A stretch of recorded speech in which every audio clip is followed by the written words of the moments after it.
wabarakatuh.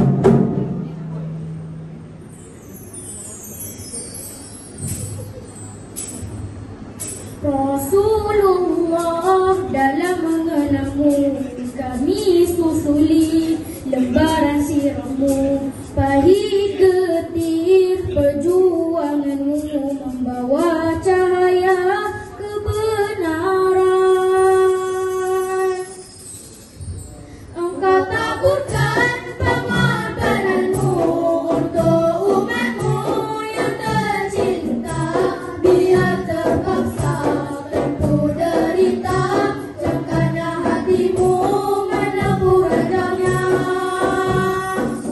Tak terjangkau tinggi pekertimu, tidak tergambar indahnya alammu, tidak terbalas segala jasamu.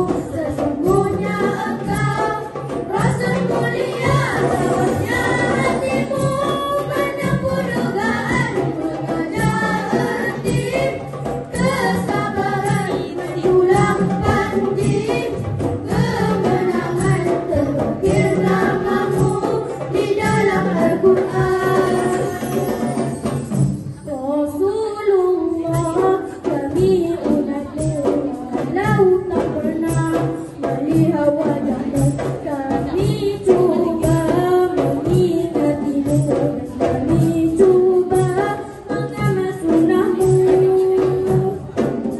Kami sambung perjuanganmu, walau kita tak pernah bersua, tapi kami tak pernah kecewa. Allah dan Rasul sebagai pembela.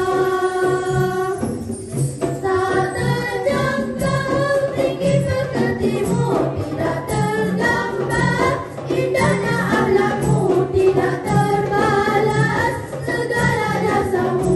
Sesungguhnya engkau Rasul mulia, tawasnya hatimu menempuh dugaan, mengejar erti kesabaran, menjulang panji kemenangan, terukir namamu di dalam Al-Quran.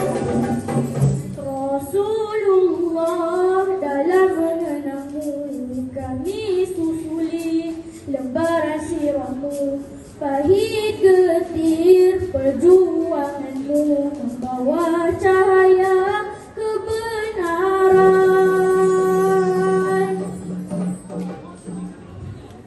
Syukran.